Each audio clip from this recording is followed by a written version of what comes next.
여러분 안녕하세요. 아가페 시그널입니다. 마지막 때에는 우리한테 굉장히 중요한 시기입니다. 그때에는 적그리스도가 나타나고 우리에게 강제로 짐승표를 받게 할 것입니다. 그 표를 받지 않으면 우리는 더 이상 병원에 가지 못하고 음식도 사지 못해서 그냥 죽게 되는 것이죠. 그런데 여러분, 그 표를 받게 되면 우리는 더 이상 천국에 가지 못합니다. 적그리스도와 같이 불바다에 떨어지게 되는 거예요. 그래서 우리는 절대로 그 짐승표를 받으면 안 되는 것이죠. 자, 이 정도까지는 우리는 다 알고 있었는데, 근데 여러분, 그 짐승표를 받게 하는 그 세력이 적그리스도가 아니라 거짓 선지자였던 것을 여러분 아셨나요?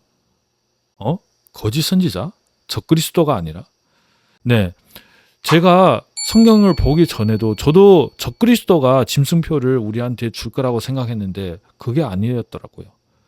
거짓 선지자가 그 일을 하는 거였더라고요. 그래서 우리는 사실 거짓 선지자에 대해서 굉장히 좀 더 많이 공부를 해야 된다고 생각합니다. 왜냐하면 적그리스도는 아마 전쟁에서 정치인들과 이렇게 싸우면서 전 세계를 통치하려고 할 겁니다.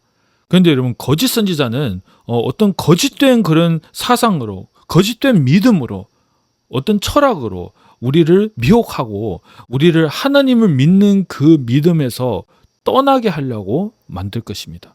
안타깝게도 성경에서는 많은 사람들이 미혹을 당한다고 합니다.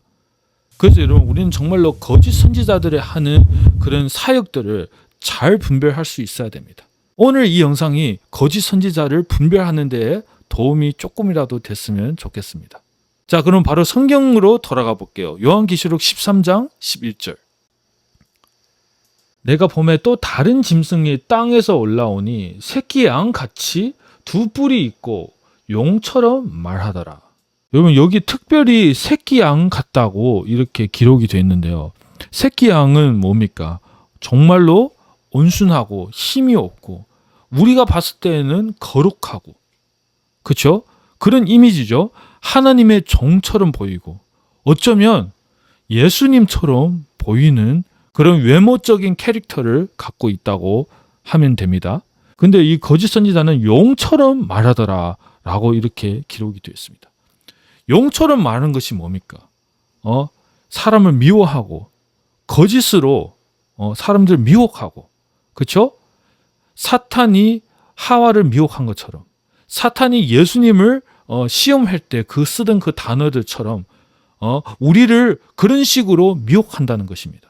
이 부분에 대해서 용처럼 말한다는 이 말에 대해서 이따가 마지막에 한 번 더 언급해 보도록 하겠습니다. 자, 12절. 저가 먼저 나온 짐승의 모든 권세를 그 앞에서 행하고 땅과 땅에 거하는 자들로 처음 짐승에게 경배하게 하니 곧 죽게 되었던 상처가 나은 자니라. 자, 그래서 거짓 선지자가 하는 일 또 다른 것은 우리를 적그리스도를 숭배하게 만들어요. 어떻게 그렇게 할지는 솔직히 저도 모르겠지만, 근데 그가 하는 일은 그것이라고 여기에 적혀 있습니다. 자, 그리고 계속 읽어볼게요. 큰 이적을 행하되 심지어 사람들 앞에서 불이 하늘로부터 땅에 내려오게 하고 이적과 기적도 행합니다. 근데 여러분, 이 기적은 굉장히 중요합니다. 왜냐하면 하늘로부터 땅에 불을 내려오게 하는 것은 여태까지 거짓 선지자들은 그런 일을 할 수가 없었어요. 이게 굉장히 성경적인 기적이에요.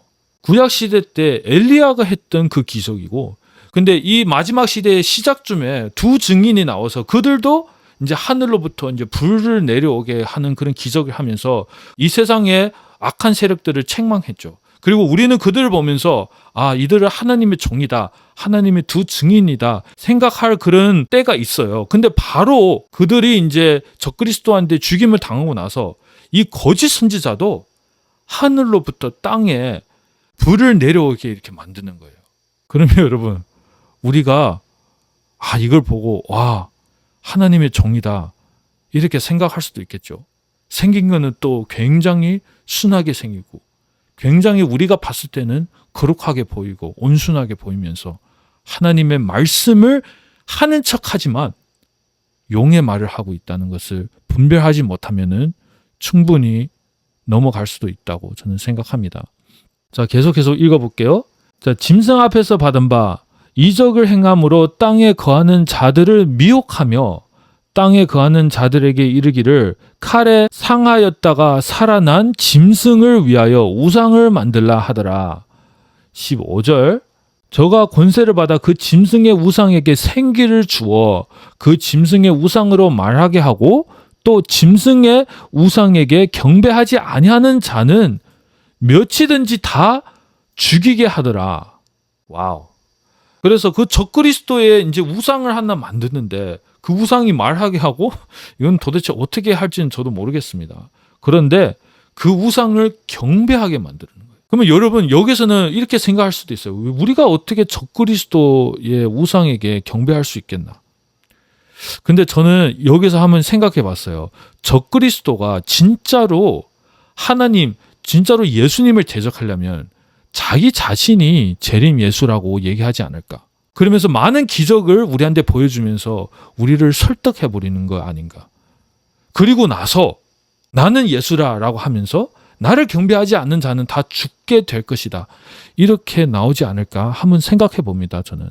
그래서 이 거짓 선지자도 우리 기독교인들에게 이 우상한테 절하라 라고 하면서 이것이 너희들이 기다리고 있었던 재림 예수다라고 하면서 그에게 경배하지 않는 사람은 다 죽여버리는 것이죠. 아마 그렇게 되지 않을까 가상을 한번 해봅니다. 자, 16절 저가 모든 자 곧 작은 자나 큰 자나 부자나 빈곤한 자나 자유한 자나 종들로 그 오른손에나 이마에 표를 받게 하고 누구든지 이 표를 가진 자 외에는 매매를 못하게 하니 이 표는 곧 짐승의 이름이나 그 이름이 수라. 지혜가 여기 있으니 총명 있는 자는 그 짐승의 수를 세어보라. 그 수는 사람의 수니 666이니라. 자, 여기서 분명히 거짓 선지자가 우리들에게 짐승표를 준다고 했죠. 자, 그래서 거짓 선지자에 대해서 조금 더 깊게 들어가 보자면은 여기 11절에 용처럼 말하더라 라고 했잖아요. 여기서 조금 더 깊게 생각할 필요가 있습니다. 우리가 거짓 선지자를 알아봐야 되거든요. 그의 가르침에 따라가면 안 되거든요. 용처럼 말한다는 것은 어떻게 보면은 굉장히 기독교의 교리를 얘기를 하지만 그 교리를 조금 더 빛나게 얘기해서 진짜로 우리가 믿는 하나님의 말씀이 아니라 용의 말이 되어버리는 거예요. 우리가 딱 앞에서 들을 때는 하나님의 말씀처럼 들리지만 그런데 그 말씀 안에 조금씩 뭔가가 좀 달라서 하나님의 복음을 완전히 바꿔버리는 하나님의 말씀, 하나님의 생각을 완전히 바꿔서 사탄의 생각을 되어버리게 하는 것이죠. 그리고 나서 강제로 사람들을 적그리스도를 숭배하게 만드는 것이죠. 여러분 우리 기독교인들은 절대로 강제로 누구를 하나님을 믿으라고 이렇게 하지 않습니다. 그렇죠? 계속 하나님 믿으세요, 예수님 믿으세요 이렇게 권면을 하는데 이 적그리스도는 강제로 한다는 것이에요. 우리는 이 모든 것을 보면서 정말 곧 다가오는 마지막 시대 때 적그리스도와 거짓 선지자를 잘 분별하시고 끝까지 버티면서 승리하고 마지막에 다 부활하셔서 예수님의 잔치에 다 참여할 수 있기를 진심으로 소망하고 축복합니다. 예수님의 이름으로 샬롬.